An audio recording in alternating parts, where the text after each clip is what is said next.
And we're live. It's Wednesday. You know what that means. Actually, what am I talking about? It's Tuesday. I got confused because usually our closing show live day is on a Wednesday, but today we have a special closing show live and we're doing it on Tuesday because I made an exception for someone who is really, I think, an amazing marketer. I made an exception. We're doing closing show live today on a Tuesday. So welcome. If you got the ping and don't know what this is, the Closing Show Live is a weekly live show featuring the people of Proposify, sales stars in the trenches, and revenue leaders. The Closing Show Live is hosted by me, Nadia Milani, VP of Marketing at Proposify. Every week, we discuss the challenges we're facing and the no BS lessons we've learned so you can crush your close rates. So the Closing Show Live is brought to you by Proposify. Get consistency, control, and visibility into your proposal process. Start your 14-day trial today at proposify.com. So some common housekeeping for the live today. Sometimes the live will freeze. It happens on LinkedIn probably every single time we stream, but it's LinkedIn. It's not us. Just press pause and then press play again. You'll be back into the stream. You can catch the recording on the Proposify LinkedIn page right after. So if you've missed some of it or you've missed all of it, no problem. Just go back to our Proposify LinkedIn page and you will see the stream recorded. We're giving away one Proposify swag pack today. All you have to do is ask a question. I think we're going to get lots of questions today because we have the Chris Walker on today. Woo! Super excited about it. And we've already got lots of people. Hi, everyone. Hey, Sam. Hey, Seth. Hey, Tim. Hey, Jesse. Thanks for joining us. So we will be picking a winner at the end of the show with her famous prize wheel. So Hunter will be back with the prize wheel. We're actually I think we're going to be inviting Hunter, our BDR, to the chat because BDRs are reporting into marketing. And I was having a chat with Chris before the show, before the stream. And he's like, this is really interesting. Let's talk about it. So Hunter will also be back for that conversation. So my guest today probably doesn't need an introduction if you're in B2B marketing or sales. We've got, like I said, the Chris Walker in the house. Yes. But in case you're listening and are like, so some of you tune in every single week, and you're like, who the heck is Chris? Well, Chris is the CEO of Refine Labs and a marketing thought leader. He is the host of Revenue Vitals, the Revenue Vitals podcast, and has built, I think, quite the following by having a super strong and differentiated point of view on demand gen, specifically the dark funnel, revenue R&D, and the hero metric, which I've been reading about a little bit in the last little while. But Chris has personally been on my radar for years. I want to say 10 years, but maybe it wasn't that. I don't know. Maybe it hasn't been that long. Maybe it's only been 6 or 7 years. But I'm super stoked he's here. We're talking about how to really build revenue for your org. And I am going to intro you in. Hey, Chris, thanks for being here. Nadia, great to be here. Thanks for having me. I'm so happy that you said yes to this because I'm like, Chris isn't going to say yes to this. He's super busy and he's got other things to do. But you have joined the conversation. I'm really excited about it because I'm a marketer. And honestly, I've been following what you've been saying for a while, since like the dark funnel days. Yeah, absolutely. I think you mentioned you've been following me for 10 years. It's probably closer to like 4, but I appreciate that. I feel like it's been longer than that, but I don't know. It's probably, maybe it's only been 4 years, but I've been following you. I've been following the dark funnel stuff. I've been following everything that you've been talking about for a while. And my team actually really adores you. I want to say this. They've been implementing a lot of what you've been recommending, things like the self-attributed field within our forms, all that stuff. So super excited that you're here. Let's get started though. I'm just curious, like you have an awesome story. You started Refine Labs, but I want to start with, because every time I have somebody who owns something, a company, there's always a reason why they started. And I would love to understand, why did you start Refine Labs? What were some of the biggest challenges you were hearing about marketing and building revenue in the early days of the company? Yeah, absolutely. I've been doing B2B marketing since 2012. So in B2B companies doing marketing, product management, there's actually a lot of business stuff, manufacturing, process operations. Spent a lot of time in B2B companies in the first 5 years of my career. At the same time of doing that, I built 2 e-commerce companies from my bedroom, one to like high 6 figures, and learned a lot about marketing, branding, and business that way. And then in 2016, I joined my first venture funded company and started to see a lot of the challenges that companies like this have. One of them being like, they're not adapting to how buyers are changing, which is leading to lower sales productivity, longer sales cycles, lower win rates, higher customer acquisition costs, more challenges to scale. by trying to scale their business in the same way that Salesforce did in the early 2000s by scaling a reverse sales headcount model, not recognizing how different the actual buyer buys today. And then I joined another venture funded company, saw the exact same pattern. I joined a 20-person company that just raised their Series A. They had 12 salespeople and SDRs in a 20-person company and sold a 2K ACV product. And the go-to-market made absolutely no sense. Your customer acquisition cost is not going to scale. So saw these issues 2 times in a row. I also have a deep passion for the profession of marketing. As a marketer in businesses in 2016, I deeply remember being in meetings and having the sales leader look down on you like you weren't as good as them because you're a marketer, or that you're not impacting the business. I've had all the same bullshit conversations about what's the impact of marketing over and over. And so in 2019, it just led me to the main reason why I started my company is I was tired of working for people as a marketer that didn't get it. And I would rather work as a consultant by attracting companies that do get it and want to work on the same things that I'm working on. So that was the main reason to start. I didn't expect that Refine Labs was going to turn out the way it is. The plan originally was be a consultant, make $1 million and go start investing in real estate. And then 6 months into it, we're getting tons of traction on LinkedIn. I didn't recognize how special and unique my point of view was. It was getting a lot of great response. We got to $1 million ARR in less than 9 months. And I was like, I'm gonna take this thing for a ride. It feels like we got something here and we can help a lot of companies. And so we've grown the company over the past 4 years since then on a differentiated, unique point of view, just a overall better way to execute marketing for our customers. And then like podcast, LinkedIn, a lot of the things that I talk about often, how dark social drives tons of customer acquisition, doesn't get measured or effectively deployed by a lot of companies due to the measurement challenges. And so I'm very interested in showing people that there's another way that that the marketing can be very customer centric and can also at the same time drive much better business results. Love the story. By the way, if you have a question, I have a list of questions, but my questions might be boring. So if you have a question and you want to ask Chris, put in the chat. You're going to win an amazing Proposify swag pack that includes our latest and greatest Closing Show Live merch, which I'm wearing right here. So if you want to ask a question for Chris, I'm going to ship you one too, Chris. I don't know if you wear it on one of your podcasts, but you can wear it one day. So I love that story. I've read the story. I've listened to you tell that one before. But you said something that I actually never heard you say before, but I'm sure I probably thought you believed it. But you honor the marketing profession because you've seen for so many years that the sales team just doesn't get along with marketing, might look down to them. I'm just curious, what's your perspective on like why typically the sales and marketing team just doesn't vibe? Yeah, and I don't think this is a sales versus marketing thing. I think it's the mindset across all businesses. So you look at the CEO or the CFO, and they're going to have the same leaning towards sales over marketing, given how historically businesses have been built. So I don't think this is exclusively a sales and marketing thing. But when you look at the breakdown overall between these two functions, it's pretty clear. Companies have an outdated mindset about how they drive revenue, which leads them to inappropriate or outdated metrics of how to measure the success of sales and marketing. Sales is lower funnel and very easy to measure inside of the CRM. So it gets prioritized in terms of like credit or impact over exaggerated impact, leaving sort of marketing to think about how do we run performance marketing or play inside of this little box that we have with attribution tools to sort of like prove the ROI of what we do. And so I think that this problem starts and stops with the mindset of the executives and then gets driven down through metrics and then downstream to execution. So we got to think about what is the purpose of marketing and sales today? How is that different than what it was 10 years ago? And I think those are some of the like questions and dialogues we need to be having at the executive level to sort of reset how we do go to market. That's a good point. And go to market is typically, it should be owned arguably by the CEO. And I've worked for CEOs that absolutely 100% get marketing. They understand demand gen. They understand the kind of the modern demand gen, and are willing to try new things. But why do you think the CEOs really do have misconceptions about what demand gen should be and what it is today? And how do you as a marketer fix that?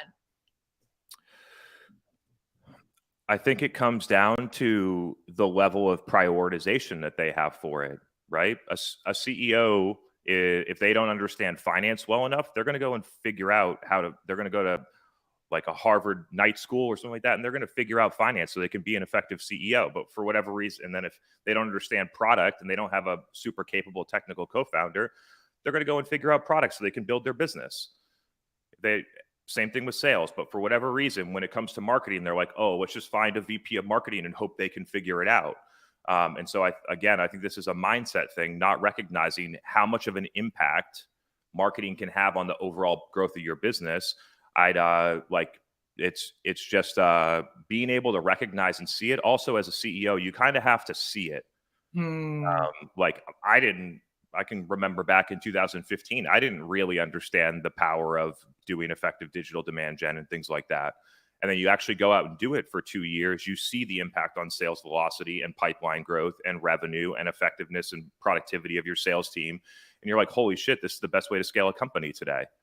And so I think at some point, CEOs either need to see it or they need to hear about it from someone that they trust. But as a CEO as well, and I say this with humbly, is that like a lot of times you gotta make the mistakes for yourself as a CEO. It's hard for someone to tell you a really hard business lesson and for you to take it seriously until it really impacts you. I make mistakes every day as a CEO, and you learn from them. And the key thing is not being afraid to be back in learning mode and not be afraid to make mistakes. You have to make a lot of decisions as a CEO. I want to unpack that a little bit. You mentioned that sometimes CEOs will hire a VP of marketing, and as a VP of marketing, you have to show the metrics. You have to show that something's working. So, if you were a VP of marketing or a new VP of marketing at a new organization, how do you start showing the way, and how do you start building that mind share and authority within the organization? What's the first thing you should do? By figuring out how to drive revenue as quickly as possible. It's not complicated. As a VP of marketing at, I don't know, it's probably earlier stage in this example, like the first thing I'm doing is figuring out how to enable the sales team, get customer stories, like make our sales process better. Number one. Number two, I'm going to figure out for all the existing demand that we have, how are we going to be able to capture more of that and drive revenue? And then third, I'm going to figure out how do we create a podcast and other shows that create a ton of demand in the market. And so it's just like 1, 2, 3, but figure out how to drive revenue now, be able to demonstrate how it's impacting revenue, and then be able to keep like through results, tell the story. I think a lot of VPs of marketing at early stage companies, I've made a mistake of this before, is trying to spend too much time on strategy and foundation and not have it balanced with some level of short-term results when you're early in your career. You got to do both. You got to be able to balance and have a portfolio around short-term and long-term results. I think as a marketing leader, getting into the sales process, trying to sell a couple of deals in your early stage, understanding how customers respond, testing your own messaging. I think all those things are in play. I don't think that the like boundaries that we've set in companies really matter that much, especially in early stage companies. So I think that a marketer that can go out and effectively sell the product is a much better marketer. So I always say that I think that when you're new VP, you have about 90 days to 120 days to really show value. So you got to really figure stuff out quickly. And I think that is the biggest mistakes early or new VPs have, is that they wait too long to learn things. They wait too long to learn things. They wait too long to build the strategy, build the plan. And if you're not actually showing that impact fast, you're going to have a problem. And this is why I think a lot of VPs of marketing don't last long. Like there's the 18-month mark for most revenue leaders, sales leaders alike, is that if you're not showing that impact right away, you're going to have a hard time. And I always say, I would say about 120 days is that really that threshold. You have about 90 days to figure things out. By that 120-day mark, you better be showing something. So I totally agree with that. But you brought up another point that I think is so hard for marketers and CEOs alike when we're working as a C-suite reporting up, is how do you balance that short-term impact with that long-term impact? Because those are the things that we're trying to deliver on. We're trying to deliver like the long-term brand initiatives. We're trying to deliver those short-term wins, specifically when you're new. But what's the best way of doing both? By knowing the difference between driving a short-term vanity metric and driving short-term results. Hmm. That, Right. that's the difference, right? A lot of marketing leaders, whether at any stage of their career, will come in and be able to pump I got asked to do that when I was a head of marketing at an early stage company. How do we pump MQLs? 2 weeks, I drove 516 MQLs. We closed 0 deals. It's not, MQLs don't matter. The being able to recognize the short-term activities that actually drive impact, business impact, pipeline revenue, sales velocity, is really the distinction that I think that would help a lot of marketing leaders in quote unquote balancing the portfolio. Mhm. When you don't recognize those two things, all of the budget ends up going to quote unquote short-term vanity metrics, not actual results. And when you cut out all this budget that's pumping up metrics that don't matter, then you have 50 to 80% of your budget that you can go and rebalance. So I think that is really the distinction here. I truly believe that short-term behaviors don't necessarily drive short-term actual results, and that long-term behaviors don't necessarily only drive long-term results. They can drive short-term impact too. But being able to recognize that difference and say, okay, if I'm going to focus on the short term, what are the activities that are actually going to drive revenue? I'll give you a couple that I think would be pretty good for an early stage company. Going out and talking to 10 of your best customers and trying to enhance your pitch deck. While you talk to them, see if you can record it for 5 minutes and get a customer story out of it and be able to put 10 customer stories on the web page. You don't need to do reference calls anymore. Your sales team can use that in outreach. You can use it in promotion, things like that. By fixing the inbound buying experience, if you have some level of inbound volume, people are coming in asking for demos. How do you get 80% of those people into a meeting with your sales team instead of 30 or 40? Double pipeline right there. Those are the things that really make a short-term, drive short-term results.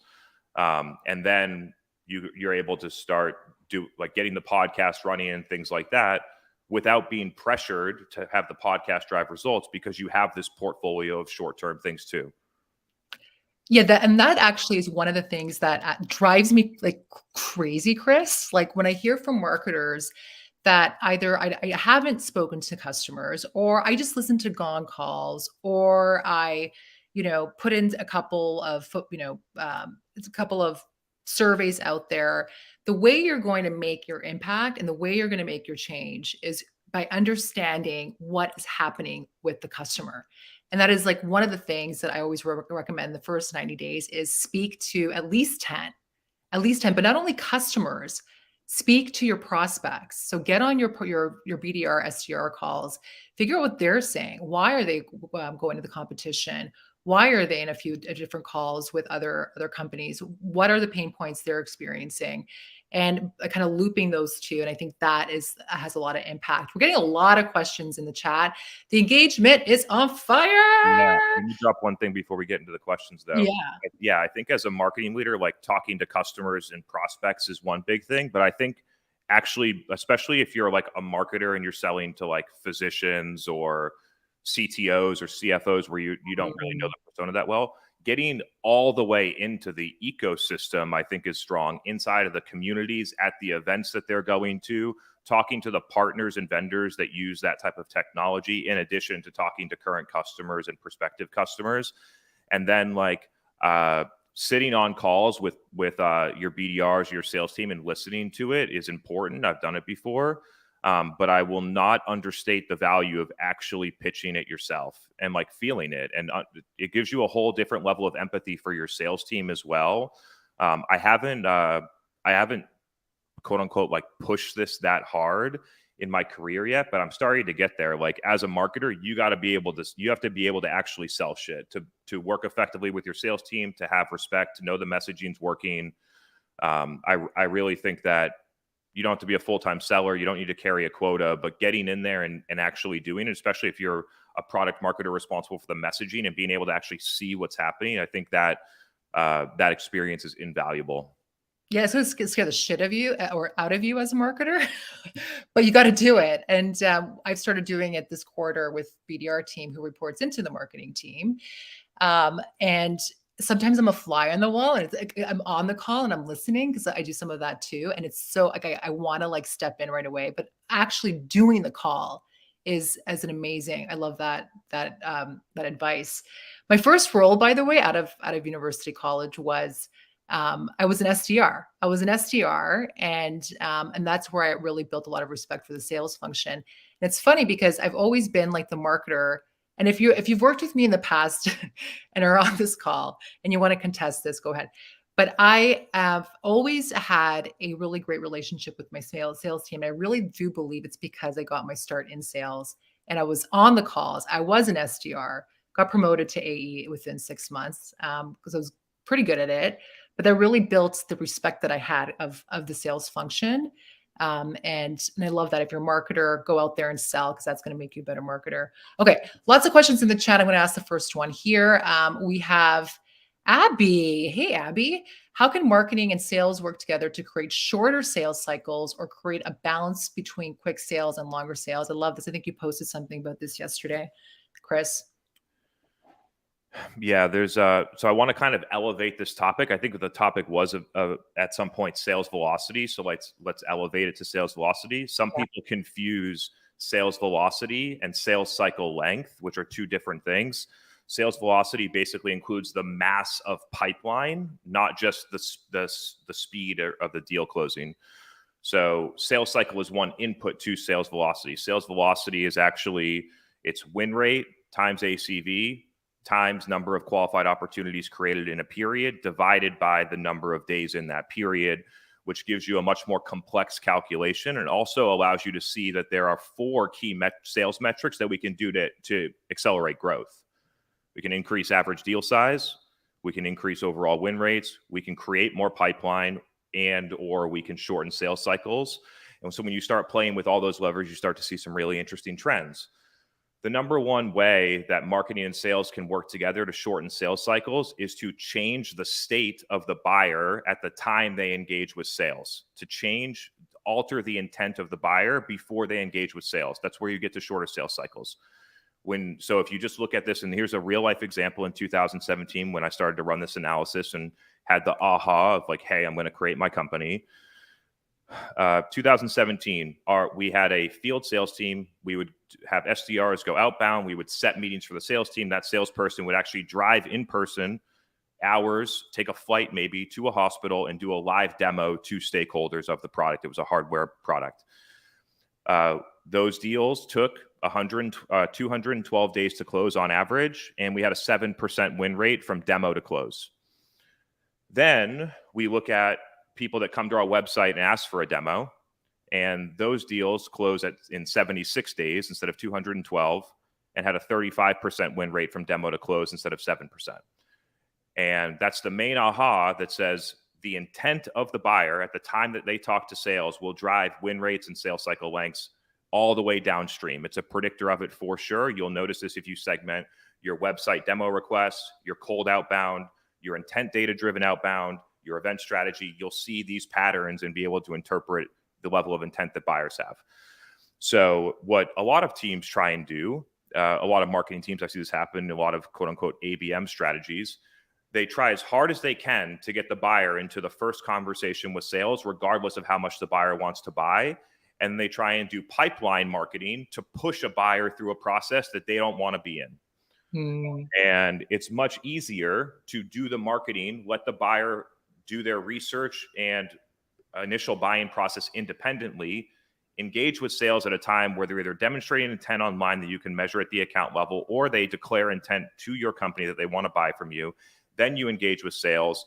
Then actually the amount of pipeline marketing you need is way lower because the buyer has already decided I'm in a buying cycle and I want to consider buying something like this. And then your sales team's job is to help someone buy rather than convince them to buy. And so that's the number one way to shorten sales cycles is to change the level of intent of the buyer at the time they first engage with sales. But also give them the opportunity to engage in sales when they want to. So we did a similar thing, kind of. So we're self-serve. We grew our business basically by PLG product led to the almost 10 million ARR mark. And what we were trying to do is when we started looking at demand and going up market and how are we going to build this demand gen cycle, what we did was we tried to build this like PQL engine in product and like try to like get people who were in free trial, users in free trial, to put their hand up, and when they did, or based on what they were doing in the product, we would get a salesperson to connect with them. But it just didn't work as much, or as successfully as when a user or a prospect just asks for the demo. So they go on site and ask for the demo, and the conversion on that and the close rate on that was much faster. And that's when sales and marketing really started to work together really well, because all of a sudden our inbound opportunity number went up higher. Our sales velocity went up higher because of the inbound opportunities, because the deal sizes were getting shorter, because the intent was there. So I agree with everything that you said, because I've seen it, Mhm. and with our own company here. In many cases, the PQL is just a reframed version of an MQL. Right. Thank you, Like Chris. in a lot of ways, that what it is, I think the interpretation of an MQA is similar. A lot of product-led companies make what I think is it's a mistake. Not, you can focus on it, but solely focusing on it in the engine, I think, is a mistake. Where they run performance marketing to get as many free trials as possible. They get someone from an account in there, and they either try and push them to raise their hand, or they try and get more people from the account into it before they actually consider it a PQA, and then they'll go outbound with the sales team. And I think the two main things is, like, then you're only doing a marketing in product to people that use the product, instead of out broad trying to get all of your target customers.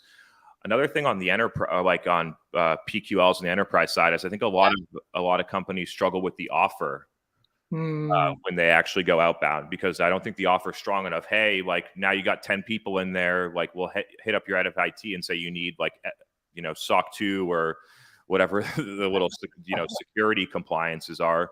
We have yeah, we have SSO. That's our enterprise plan. And it's going to cost you way more money. I think that to have this engine work really well, you have to have an irresistible offer at the time of PQL. Hey, you got 15 users in there at this point. If you just move to an enterprise plan, you'd actually save $150 a month, and just make it being able to make it a no-brainer and allow them to be able to scale users after that, I think, is a really interesting. It's an interesting proposition without thinking deeply about unit economics and things like that. I think the offer mhm. at that time of outreach, from product led into sales led, could be one of the main unlocks. Good hack there. Jesse asks, do you have any advice for sales teams improving the relationship with their marketing teams? This is Jesse Elliott. So I'm going to just say one thing based on what Chris just said. So I've been a VP of marketing or head of marketing at a bunch of different organizations, different verticals, different stages. And one great way to start the conversation of where you think the problem is having the sales velocity conversation with your sales leader. So say, hey, so where do you think the problem is? Is the problem the opportunities? Is the problem the deal size? Is the problem how long it's taking? Is it the win rate? What do we think is the problem? And then start to have those conversations. I've done this a couple of times, and it opened the door to having some really great alignment on where we think the problem is. But we'd love to hear your perspective on that. On Jesse's question, And just this question, which is like, I think improving relationships is partly like being aligned, and where do we think the problem is? And I've used the sales velocity conversation to get that conversation started. But that was one thing I've done. How do you get the sales yeah, marketing teams yeah, on the I interpret same this a side? little bit differently, because it's like, the really question is, like, how is the sales team actively going to improve with marketing, not necessarily Mhm. collaboratively. So I just literally said, hey, if you want to be a better marketer, you should start trying to do sales. But we usually, for whatever reason, we don't usually do it in the reverse, do we? Like, I think No, if you want to, like, improve the relationship with marketing as a salesperson, go out and try and make your LinkedIn work. Figure out how hard it is to create content and make video, and test it and figure it out. And you'll start to have a little bit more respect for the details of marketing that a lot of salespeople don't get exposed to. They just think it's the pretty picture department. When you actually go out and do it, it's really hard. And if you can figure it out, like some sales leaders that I deeply respect have, you realize that marketing is actually the power to sales today. A lot of sales leaders that in 2017, 18, I was talking to them, and they were outbound. We need to scale our SDR team. And now I talk to them today, and they're like, we're trying to figure out how to scale LinkedIn content marketing with our CEO and some of our other key people, because we know that is the best path to business development today. Making that leap as a sales professional, I think, is really helpful. A couple other things, like the salespeople know when the stuff that's coming into them is garbage and when it's really good. And letting your marketing team and the company know that so that they can make strategic decisions is super helpful. Hey, all of these things we keep getting from content syndication, I've called 500. I haven't got a fucking meeting yet. Like telling your sales leader that, telling your CEO that, telling your marketing leader that, so they can shut it off so you can stop wasting your time, is super helpful. Conversely, saying, hey, we've gotten 6 demo requests, or like when I reach out to these types of people that filled out a free trial, like I'm having awesome meetings. How do you get more of these? So having a direct feedback loop about where the quality is and not just like putting a note in Salesforce, but actually vocalizing that and getting it out to the company, I think is really helpful in optimizing strategy. I think that feedback loop, it's the easiest indicator for a marketing team to know quickly whether or not their stuff is working. You know, after like 2 to 5 sales meetings, whether that's like what you're doing is driving good meetings or not. Love it. So the next time, if you want to understand marketing, it's kind of like you do it. Then if you're and if you're in marketing, want to understand sales, you do it. Just go and actually do it, and you'll see how easy or hard it is. I love that. Definitely builds empathy. So I posted that we're doing the show last week, and somebody named Lef Koth, he's a senior content service manager. He said, please, please, please ask Chris this question. So I'm going to ask you this question. So he said, looking forward to this, Nadia. One question that would be great. The Refined Labs team makes organic social look really easy. We all know it isn't. What internal levers, processes help facilitate engagement and deeper internal coordination in social activity? I ask this because engagement, buy-in, and coordination message consistency are what Refined Labs does really well. It's a pretty simple formula, and I've watched other companies go from CEOs that don't believe it to that do. Is this a core strategy for your company or not? If it's not, then you're not going to have success with it. Does your CEO believe in it? Are they doing it? Are other executives doing it? Do you measure it properly? So I'll tell a story about 1,000-person company that's our customer. Been a huge category battle. Probably one of the top growing SaaS companies out there today in a really competitive category. 9 months ago, their CEO wasn't posting on LinkedIn. Their CEO also was thinking, hey, the people at my company that are posting on LinkedIn, I'm questioning whether or not this is actually working or not. They install self-reported attribution on their website. 60% of their deals for 1,000-person company are coming from LinkedIn. Now what's happening today? The CEO posts 4 times a week about their category. Add that self-attribution people. And then other people from their company do it because the CEO believes in it. Executives are doing it. They've shown the way. They know how to measure it properly. They incentivize it. It's not complicated. So like, if you think that you're going to stand up at a big company, stand up your LinkedIn organic strategy without executive buy-in, it's not going to work. It's just not. So I think it's very simple. Leadership believes in it. Leadership does it. Leadership sets the measurement so it can be measured and properly credited. We push all of our inbound deals through Slack into a channel so everybody sees what people are saying on self-reported attribution. So we see a CMO, 1,000-person company coming in and say, I've been listening to your podcast for 2 years. Gives us some pretty good confidence that we keep doing the podcast. Another VP of marketing, 500-person company comes in. We end up closing that deal. They say, I've seen your team everywhere on LinkedIn. Everyone on the team wants to keep posting on LinkedIn when they see that. And it's just, to me, people overcomplicate this. And the reality is, if it's not a core business strategy at the executive level, it's not going to get off the ground. I absolutely agree. Luckily, I have a CEO who gets it and supports it.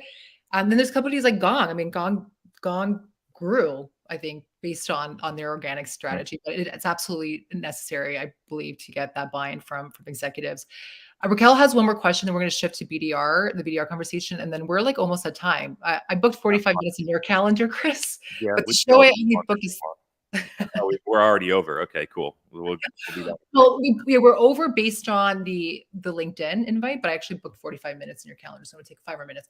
Cool. Raquel, so Raquel asked, and this is probably something that we're seeing a lot in this economy. So our company is a professional services firm, and we're seeing deals sit in validation for longer than expected. So deals are stalling.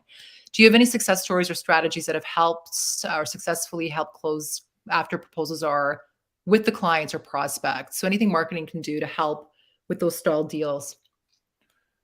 Yeah, totally. I mean, all or most B2B companies are seeing slowdown in pipeline, extended sales cycles, lower win rates of later stage deals. Like this is all happening. Some of the strategies that I would put in place is I would look at the deals that are stalling. Where are they coming from? You might see a pattern and say, oh, all the deals that are stalling are the ones that we get from our outsourced BDR firm.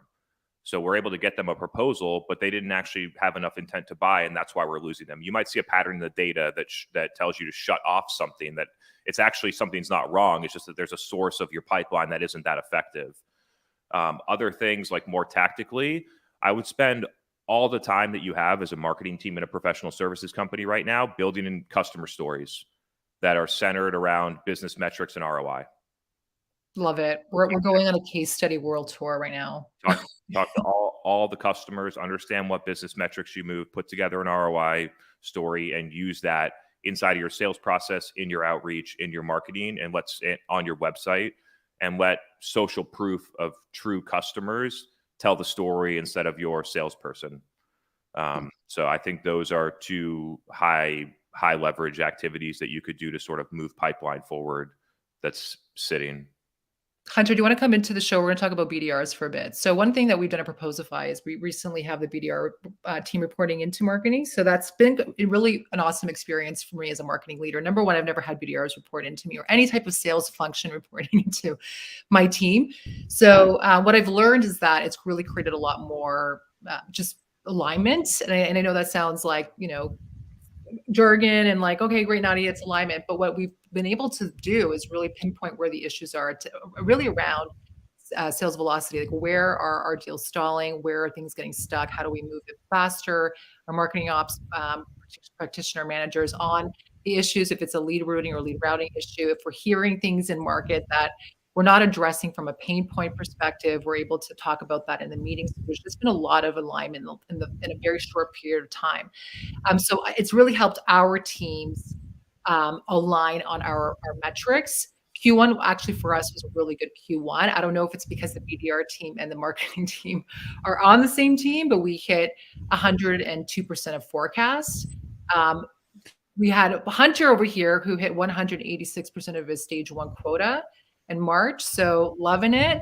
But I think that it's something that works. What was Hunter? What was your perspective on that? And I'd love to get Chris your perspective on BDRs reporting into. Maybe we'll start with Chris. BDR was reporting into marketing. What are your thoughts on it? Yeah, I mean, my position on this, since I saw it in companies at two separate companies, is that, like, sure, we can have a debate over whether SDRs or BDRs should go under sales or marketing, but I think the real discussion needs to be, what should a business development function do today?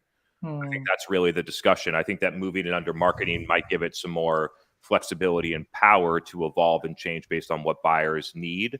I love the move to marketing for the reason that it helps move closer to an all-bound model where we don't have a lot of like cross attribution problems between SDRs and marketing, which are inherently overlapped and important to be working together.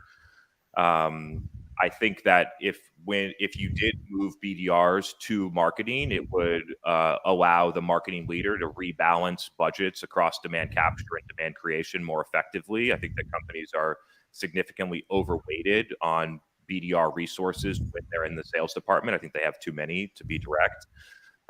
So I think there's a lot of benefits to making this move if it allows you to adjust and evolve the strategy of what a business development function does.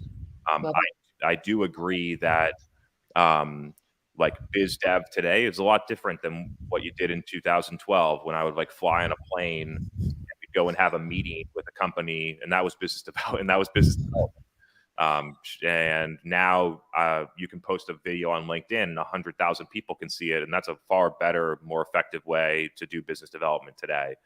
So those are some of my thoughts on this move. I think it can work for a lot of companies if the right marketing leader's in place and if the company allows the function to evolve and not just be a cold call farm. Cold call. I love all bound though. That's cool. I've never actually used that, and I'm surprised I didn't because it just feels like it's a really great catch-all. All bound. Hunter, how's it been going for you? How is BDR? How has it been BDR with your team reporting into marketing? And again, I said this in the pre-show when we were talking. You don't have to just lay it all out there. Good, bad, and ugly. I think it's been good, and the one point is the cohesion. Chris, you mentioned earlier, like the vocalization of these leads suck was a checkbox in Salesforce or marking it as disqualified, but you're not vocalizing it. You're not sitting and actually talking with somebody on the marketing team saying, this is not an effective source of pipeline. This is what I've seen from calling 500 of these people.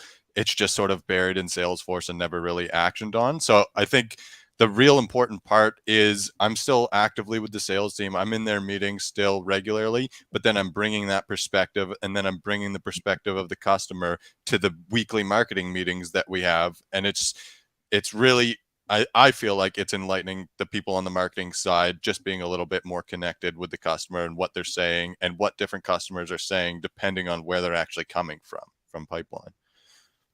I love that. Super cool. Thanks, Hunter. And time's up. Chris, thank you. This has been amazing. We were so excited. Our whole team was like, we had Chris like gifts going on in our Slack channel. We're like, Chris officially said yes. We were so excited. So thank you. It's been an absolute pleasure talking about this. I could probably go on for another hour, but I think we only have like 4 official minutes booked with you. So if you have any other questions for Chris, you have 1 more minute to ask. Otherwise, we're wrapping this up. So let's pick somebody. We can add comments too. Let's pick a winner for our Proposify Closing Show swag pack. Let's do the prize wheel. Ready? Let's do it. Let's spin. Prize wheel. Nice, Raquel. Robbie. Oh, Robbie. Is it Robbie? Yeah. Congratulations, Robbie. We'll be in touch. I got excited because Raquel and I went to CMO school together. So I was really excited for a moment. Thanks everyone for joining us. Thanks again, Chris. If you want to get a hold of Chris or you want to see his awesome posts and point of view, you know where you follow him on LinkedIn. Anywhere else, any other way anyone can get a hold of you, Chris, if they want to do business with you? Yeah, I think LinkedIn, the podcast is the best way to do it. So LinkedIn, Chris Walker, or the Revenue Vitals podcast. Thanks for having me. This was a blast. Thanks, Nadia. Amazing. Thanks everyone. Okay, so join us next week. We have Nigel Baxter, who's actually a customer of ours from Everline. Everline is a really awesome company. He's going to take us through how Everline is crushing their close rates for 59 franchises. It's going to be amazing. It's going to be awesome. Join us next Wednesday. It's not going to be on a Tuesday. We only did this for Chris. See you next time, everyone.